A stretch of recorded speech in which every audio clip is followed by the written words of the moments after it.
Pertemuan kali ini kita akan membahas tentang representasi pengetahuan.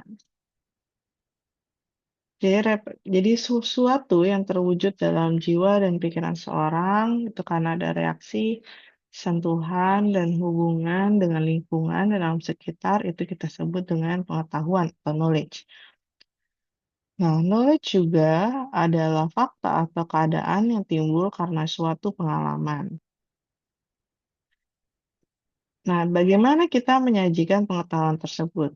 Jadi, cara untuk menyajikan pengetahuan yang diperoleh ke dalam suatu skema atau diagram tertentu, sehingga dapat diketahui relasinya dengan satu pengetahuan dengan pengetahuan yang lain, itu disebut dengan representasi pengetahuan. Nah, representasi pengetahuan ini juga dipakai untuk menguji kebenaran dari penalaran dari pengetahuannya. Nah, berikut ini adalah hierarki dari pengetahuan. Yang paling bawah di sini ada noise. Nah, pada tingkat ini data tidak memiliki makna atau relevansi. Jadi noise di sini bisa berupa data mentah yang tidak terstruktur atau tidak berguna. Jadi dia tidak dapat langsung digunakan oleh komputer atau manusia. Nah, kemudian di atasnya ada data. Nah, data ini adalah bentuk informasi mentah yang telah difilter dari noise. Jadi data adalah fakta atau angka-angka yang belum memiliki konteks atau makna tertentu. Di tingkat ini, data masih belum bisa digunakan secara langsung untuk mengambil suatu keputusan. Nah, setelah di atasnya data ada informasi. Nah, informasi ini adalah data yang telah diproses, difilter, dan diorganisasi sedemikian rupa sehingga dia bisa mulai memberikan makna atau konteks tertentu. Nah, informasi dapat digunakan untuk menjawab pertanyaan sederhana seperti apa yang terjadi. Nah, kemudian masuklah kepada knowledge atau pengetahuan. Ini adalah pemahaman yang dihasilkan dari pengolahan dan interpretasi informasi. Nah, pada tingkat ini, seseorang atau sistem komputer mulai bisa membuat keputusan berdasarkan informasi yang ada. Nah, knowledge ini merupakan gabungan antara informasi dan pengalaman. Nah, selanjutnya ada meta-knowledge atau meta-pengetahuan yang merupakan pengetahuan tentang pengetahuan itu sendiri. Meta-knowledge memberikan pemahaman yang lebih tinggi, misalnya mengenai bagaimana pengetahuan tersebut digunakan atau diterapkan. Ini bisa termasuk strategi untuk mengelola, memproses, dan memanfaatkan pengetahuan. Nah, jadi secara keseluruhan, di gambar ini menjelaskan bagaimana data yang tidak terstruktur dan berasal dari noise dapat diproses dan diubah menjadi informasi, lalu menjadi pengetahuan sehingga mencapai meta-knowledge, yang merupakan tingkatan tertinggi dari pemrosesan informasi oleh komputer. Nah, ini ada beberapa tipe pengetahuan. Yang pertama ada teori yang mendasar suatu permasalahan, kemudian ada aturan-aturan baku atau prosedur yang berkaitan dengan permasalahan tertentu, kemudian ada aturan-aturan tentang apa yang harus dikerjakan dalam suatu permasalahan yang diberikan, kemudian strategi-strategi global untuk pemecahan dari permasalahan, dan yang terakhir adalah fakta atau bukti tentang suatu permasalahan. Nah, di sini kita masuk kepada karakteristik representasi yang baik.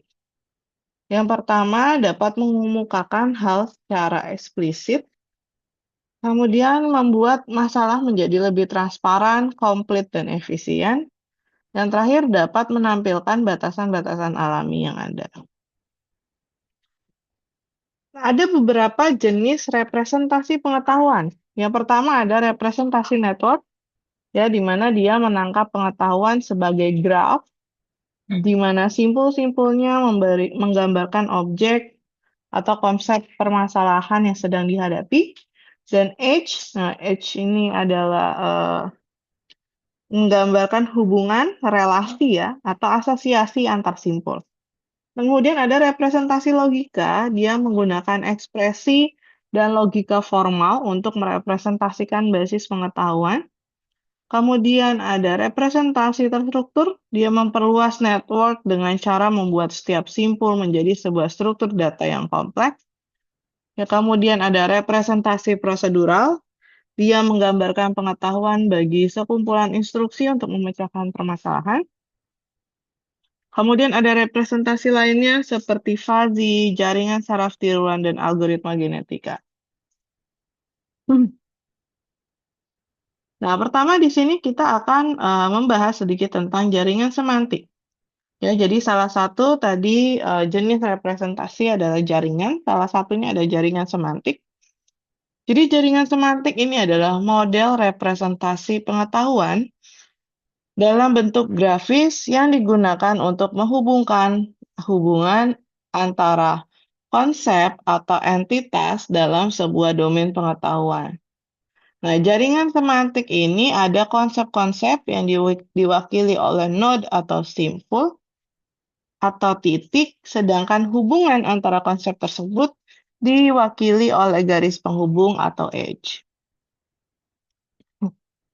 Nah, tadi untuk node itu dia mewakili entitas atau konsep ya. Setiap node biasanya berupa kata atau istilah yang memiliki makna spesifik. Misalnya dalam domain binatang, nah node-nya itu berupa anjing, kucing, ataupun mamalia. Nah, kemudian untuk edge-nya ini adalah garis penghubung di mana dia mewakili hubungan antara dua konsep.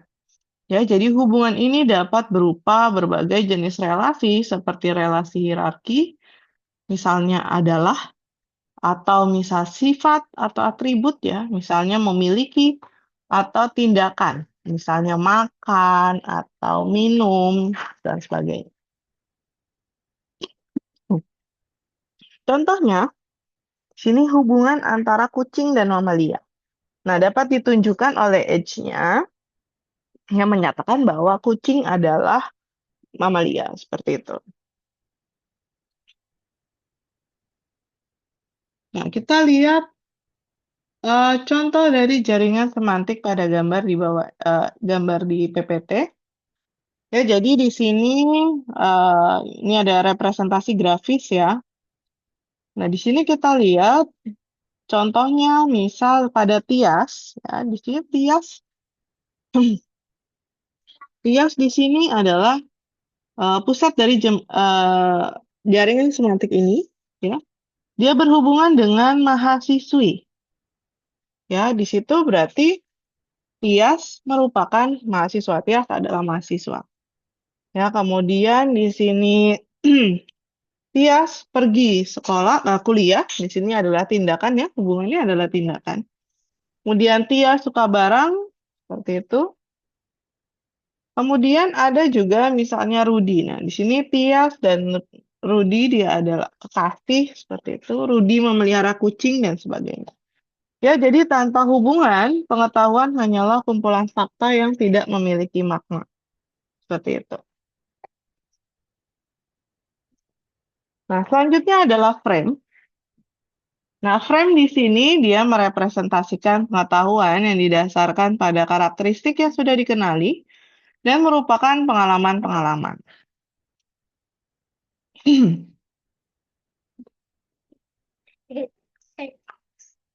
Kemudian di sini frame bisa dianggap sebagai struktur data yang mirip dengan kerangka atau template yang menggambarkan entitas dan relasinya. Nah, frame juga digunakan untuk menyusun informasi secara hierarkis dan memberikan konteks bagi sebuah objek atau peristiwa. Jadi di sini frame dia memiliki struktur ya, ada slot dan ada subslot. Nah, untuk slot ini adalah tempat atau atribut di dalam sebuah frame yang digunakan untuk menyimpan informasi atau data tentang suatu objek, konsep, atau situasi. Ya, jadi slot berfungsi seperti kolom pada sebuah tabel atau field dalam basis data. Nah, slot ini dapat menyimpan berbagai jenis informasi, seperti misal nilai numerik, teks, atau referensi ke frame lain. Nah, ada karakteristik dari slot. Ya, jadi slot di sini ada nama slot. Jadi setiap slot memiliki nama yang mewakili atribut atau properti tertentu dari objek yang direpresentasikan oleh frame. Kemudian ada filler, ya, ini adalah nilai atau isi dari slot. Kemudian ada nilai default, jadi slot ini dapat memiliki nilai default yang digunakan jika tidak ada informasi yang diberikan untuk slot tersebut. Kemudian ada constraint, di sini slot juga bisa memiliki batasan atau aturan mengenai nilai-nilai apa saja yang boleh diisi di dalamnya. Kemudian juga ada subslot. Jadi subslot adalah slot yang terdapat pada dalam slot lain. Biasanya dia digunakan untuk menangani struktur informasi yang lebih kompleks atau lebih terperinci. Nah, di sini ada karakteristik dari subslot, sama ada hierarki. Dia subslot berada di bawah slot utama, membentuk hierarki yang lebih terperinci dalam mendeskripsikan atribut tertentu. Kemudian granularitas, jadi subslot digunakan untuk menambah granularitas pada slot utama yang memungkinkan representasi menjadi lebih kaya dan mendetail. Kemudian spesifikasi, subslot memungkinkan untuk menyimpan informasi tambahan yang lebih spesifik atau mendetail dari sebuah atribut di slot utama. Gitu. Ya, tadi sudah saya jelaskan untuk perbedaan slot dan subslot. Ini adalah contoh dari frame, ya di sini adalah slotnya seperti nama, ya, gejala, obat. Nah, kemudian isinya, di sini ada namanya flu, gejalanya ada bersin, pusing, demam, obatnya adalah ultraflu dan bisa grip. Kemudian representasi selanjutnya adalah skrip atau naskah. Nah, skrip atau naskah ini adalah skema representasi pengetahuan yang menggambarkan urutan-urutan kejadian atau sequence event. Skrip menyerupai frame dengan penambahan informasi termasuk harapan dari urutan kejadian dan tujuan serta perencanaan yang melibatkan aktor. Perbedaannya, frame menggambarkan objek, sedangkan skripnya menggambarkan urutan peristiwa. Ya, jadi kalau tadi frame dia mendeskripsikan objek, kalau skrip dia mendeskripsikan peristiwa. Nah, penggambaran urutan peristiwa pada skrip, dia menggunakan serangkaian slot yang berisi informasi tentang orang, objek, dan tindakan-tindakan yang terjadi pada suatu peristiwa. Nah, di sini ada urutan, ya, ada urutan elemen yang tipikal. Pertama adalah track atau jalur. Di sini ada variasi yang mungkin terjadi dalam skrip tertentu. Kemudian kondisi masukan, mana dia menggambarkan situasi sebelum terjadi atau berlaku suatu peristiwa yang ada dalam skrip. Kemudian prop atau pendukung, jadi di sini mengacu pada objek yang digunakan dalam peristiwa yang terjadi. Kemudian role atau peran, jadi orang yang terlibat dalam skrip. Kemudian scene, dia menggambarkan urutan peristiwa aktual yang terjadi. Kemudian terakhir adalah hasil. Ya, jadi di sini ada contoh skripnya. Jadi skrip pergi ke restoran. Contohnya di sini tracknya atau jalurnya adalah fast food restoran. Kemudian kondisi masukannya, misalnya tamu lapar, tamu punya uang, dan toko buka. Properti pendukungnya, misalnya ada kendaraan, konter, baki, makanan, uang, dan lain-lain. Kemudian perannya yang orang yang terlibat ada tamu, ada pelayan. Nah, untuk scene-nya, nah di sini ada 4 scene dan hasil. Scene pertama masuk, ya bagaimana tamu mulai masuk. Jadi di sini ada tamu parkir mobil, Tamu masuk restoran, tamu antri, tamu baca menu di list menu dan mengambil keputusan tentang apa yang akan diminta. Kemudian adegan kedua atau scene 2 itu pesanan. Jadi bagaimana tamu mulai memesan. Yang pertama ada tamu memberikan pesanan pada pelayan. Pelayan mengambil pesanan dan meletakkan makanan di atas baki, lalu tamu membayar. Kemudian scene 3 jadi scene makan. Di tamu mengambil serbet, sedotan, garam, kemudian tamu makan dengan cepat. Adegan 4 adalah pulang, jadi tamu membersihkan meja, tamu buang sampah, tamu meninggalkan restoran, lalu tamu naik mobil dan pulang. Hasilnya, ya ada beberapa hasil yang mungkin terjadi. Yang pertama ada tamu merasa kenyang, atau mungkin tamu senang, tamu kecewa, ataupun mungkin dia bisa juga sakit perut, seperti itu. Representasi selanjutnya adalah representasi logika. Jadi logika adalah bagian dari penalaran eksak untuk mengambil kesimpulan dari premis. Ya, di sini logika membentuk kesimpulan atau inferensi berdasarkan fakta yang telah ada. Nah, jadi di sini inputnya adalah premis atau fakta, kemudian masuk ke proses logika, dan menghasilkan output, yaitu inferensi atau konklusi.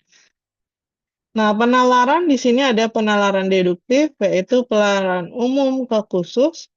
Ya, jadi jika hujan turun, saya tidak akan berangkat kuliah. Premis minornya adalah hari ini hujan turun, maka konklusinya adalah hari ini saya tidak akan berangkat kuliah. Kemudian penalaran induktif adalah penalaran khusus ke umum. Ya, jadi mulai dari khusus, misal aljabar, itu pelajaran yang sulit, kemudian geometri pelajaran yang sulit, dan seterusnya. Jadi konklusi adalah matematika adalah pelajaran yang sulit karena aljabar, geometri, dan kalkulus adalah cabang dari matematika. Nah, kemudian kalau misalnya kita punya lagi premis 4 yaitu kinematika adalah pelajaran yang sulit, maka konklusi matematika dan pelajaran sulit adalah salah karena kinematika bukanlah bagian dari matematika. Kemudian logika proposisi, jadi dia adalah suatu pernyataan yang dapat bernilai benar atau salah. Ya, di sini simbolnya kita kasihkan P dan Q, menunjukkan proposisi. Kemudian dua atau lebih proposisi dapat digabungkan dengan menggunakan operator logika. Nah, ini coba teman-teman ingat lagi ya, untuk operator logika, ada konjungsi, ada disjungsi atau or, negasi itu not, implikasi if then, dan ekovalensi if and only if. Ya, jadi di sini kalau dilihat teman-teman tabelnya, jadi kalau misalnya P-nya bernilai benar, Q-nya bernilai benar, maka konjungsi, disjungsi, kemudian implikasi, dan ekovalensinya bernilai benar. Kalau misalnya P-nya benar, Q-nya salah. Nah, berarti konjungsinya dia nilainya salah. Kalau disjungsi dia nilainya benar, karena kalau or, ya salah satu aja yang benar ya. Seperti itu. Kalau dia tetap nilainya benar. Kemudian kalau implikasi dia nilainya salah. Kalau ekovalensi dia nilainya salah juga. Seperti itu. Nah, kalau yang jika P-nya salah, Q-nya benar, untuk P konjungsi dia salah ya. Jadi kalau konjungsi nilai dua-duanya harus benar jika ingin hasilnya adalah benar. P or Q di sini benar, if P dan Q dia nilainya benar, lalu P if and only if Q dia salah.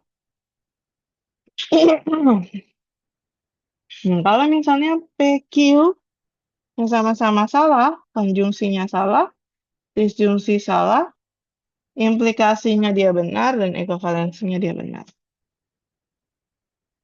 Nah, inferensi pada logika proposisi ini adalah resolusi. Jadi resolusi itu adalah suatu aturan untuk melakukan inferensi yang dapat berjalan secara efisien dalam bentuk khusus, yaitu konjunktif normal form. Ya, ciri-cirinya adalah setiap kalimat dia merupakan disjungsi literal dan terkonjungsi secara implisit. Nah, di sini ada beberapa langkah untuk CNF. Ya, di sini langkah-langkah CNF yang pertama adalah kita harus menghilangkan implikasi dan ekovalensi. Ya, jadi untuk mengkonversi proposisi ke bentuk CNF, pertama kita harus menghilangkan implikasi dan ekovalensinya dari kalimat. Contohnya, kalau misalnya X implikasi Y, kita akan mengubahnya menjadi negasi X, disjungsi Y. Jadi implikasi diubah menjadi disjungsi. Kemudian kalau ekovalensi, kita akan mengubah menjadi dua implikasi yang digabungkan dengan konjungsi. Ya, seperti yang ada pada di gambar. Kemudian yang kedua, kita mengurangi lingkup semua negasi menjadi satu negasi saja. Nah, jadi di sini langkah ini melibatkan penggunaan aturan De Morgan dan penghilangan negasi ganda. Ya, contohnya di sini kalau ada negasi ganda, ini negasi gandanya dihilangkan, jadi hanya menjadi X. Kemudian kalau negasi, kemudian ada disjungsi, maka kita menggunakan aturan De Morgan. Ya, di sini jadi disjungsinya menjadi konjungsi, lalu X dan Y-nya di sini negasi, dan begitu juga untuk konjungsi. Kemudian kita menggunakan aturan asosiatif dan distributif. Jadi langkah ini menggunakan aturan asosiatif dan distributif dalam logika proporsional untuk merestrukturisasi kalimat ke dalam bentuk disjungsi atau konjungsi. Nah, kalau asosiatif, di sini kita lihat mengelompokkan ulang disjungsinya.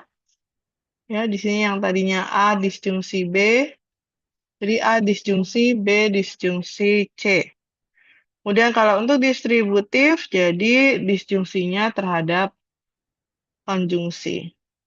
Kemudian yang terakhir adalah buat satu kalimat terpisah untuk tiap konjungsi. Jadi langkah terakhir adalah memecah kalimat kompleks menjadi kalimat yang lebih kecil dengan setiap bagian terpisah oleh operator konjungsi. Seperti itu.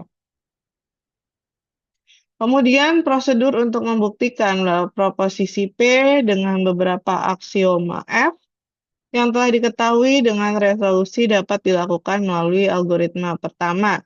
Konversikan semua proposisi F ke bentuk CNF, yang B menegasi P, dan konversikan hasil negasi ke bentuk klausa, kemudian tambah ke himpunan klausa yang telah ada pada langkah pertama, kemudian mengerjakan hingga terjadi kontradiksi atau proses tidak mengalami kemajuan. Selanjutnya, membandingkan atau resolve secara bersama-sama. Jadi, klausa hasil resolve tersebut dinamakan resolvent. Jika ada pasangan literal L dan not L, maka kita akan mengeliminasi dari resolvent. Ya, resolvent itu adalah klausa kosong, ditemukan kontradiksi. Jika tidak, menambahkan himpunan klausa yang telah ada. Kemudian ada logika predikat. Di sini merepresentasikan hal yang tidak dapat direpresentasikan dengan menggunakan logika proposisi. Ini di sini merepresentasikan fakta-fakta sebagai suatu pernyataan yang disebut WFF atau well-formed formula. Contohnya adalah laki-laki X, di mana X ini adalah variabel yang disubstitusikan sebagai Andi, Ali, Amir, Anto, dan lain-lain. Kemudian, jadi di sini kita lihat pada proposisi atau premis. Sini ada argumen atau objek. Ini adalah individu atau objek, kemudian ada predikatnya atau keterangan, ya. Jadi di sini di dalam, misalnya contohnya,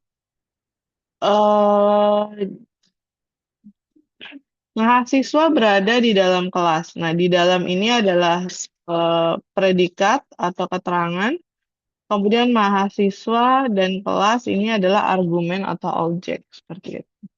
Jadi kita tulis di sini di dalam, kita keluarkan menjadi predikat, kemudian dalam kurung adalah objeknya, yaitu mahasiswa dan kelas. Jadi untuk predikat juga menggunakan operator-operator logika, ya, konjungsi, disjungsi, negasi, implikasi, ekovalensi, kemudian ada for all dan for some. Sini adalah contohnya ya. Ya misalnya Andi adalah seorang mahasiswa. Nah, berarti predikatnya adalah mahasiswa ya, mahasiswa, lalu objeknya adalah Andi. Begitu juga untuk jurusan elektro, ya elektro adalah Andi. Kemudian setiap mahasiswa elektro pasti mahasiswa teknik. Nah, berarti di sini kita masukkan setiap, jadi for all. Jadi di sini X-nya adalah mahasiswa. Nah, di sini elektronya adalah predikat X, maka dia adalah teknik X, seperti itu. Dan begitu juga seterusnya. Kemudian ada list. Jadi list di sini adalah serangkaian jenis objek tertulis yang merepresentasikan hierarki pengetahuan. Ya, jadi pertama objek dikelompokkan, kemudian dikategorikan atau digabungkan sesuai dengan urutan atau hubungannya. Kemudian objek dibagi dalam kelompok atau jenis yang sama. Kemudian hubungan ditampilkan dengan menghubungkan satu sama lain. Kemudian ada struktur pohon atau tree ya. Di sini ada struktur hierarki, grafik hierarki menggambarkan list dan hierarki pengetahuan lainnya. Jadi misalnya travel dibagi menjadi tiga. Ada flight list, ada rental car list, dan ada vacation package list. Nah, flight dibagi lagi menjadi beberapa flight, begitu juga rental car dan vacation package. Kemudian objek atribut value ini adalah, jadi di sini OAuth ini biasanya multi atribut ya. Jadi pertama ada objek, dia adalah fisik atau konsep. Kemudian atribut dia adalah karakteristik atau sifat dari objek tersebut. Dan kemudian ada value atau nilai, dia adalah besaran, nilai takaran spesifik dari atribut. Pada situasi tertentu dapat berupa numerik, string, ataupun boolean. Ini adalah contoh representasi dari OAuth. Kemudian ada aturan produksi, ya di sini aturan produksi menghubungkan premis dan dengan konklusi, ya dapat diperjelas sebagai if, premis, dan konklusi. Kemudian aturan produksi diusulkan untuk memodelkan penyelesaian permasalahan. Ya, di sini ada elemen utama dari sistem produksi. Yang pertama ada database global. Ya, kemudian ada kaidah produksi. Di sini dia memiliki kondisi if dan aksi then. Jika sisi kiri dinamakan kondisi atau premis yang dipenuhi database, maka kaidah-kaidah dapat diterapkan dengan subjek menjadi pemicu bagi sistem kontrol. Nah, sistem kontrol di sini ini adalah program penerjemah yang esensial untuk mengontrol urutan, di mana kaidah-kaidah produksi dipicu dan menyelesaikan konflik jika lebih dari satu kaidah yang diaplikasikan. Sistem kontrol secara berulang mengaplikasikan kaidah untuk database hingga gambaran dari tujuan yang dihasilkan. Ini adalah contohnya. Ini adalah aturan produksi. Jadi ada premis, masukan, kondisi, antecedent, dan data. Nah, ini adalah beberapa model representasi pengetahuan lainnya, yaitu logika, jaringan semantik, OAuth, frame, dan kaidah produksi. Oke, sampai sini pertemuan kita hari ini. Terima kasih. Assalamualaikum warahmatullahi wabarakatuh.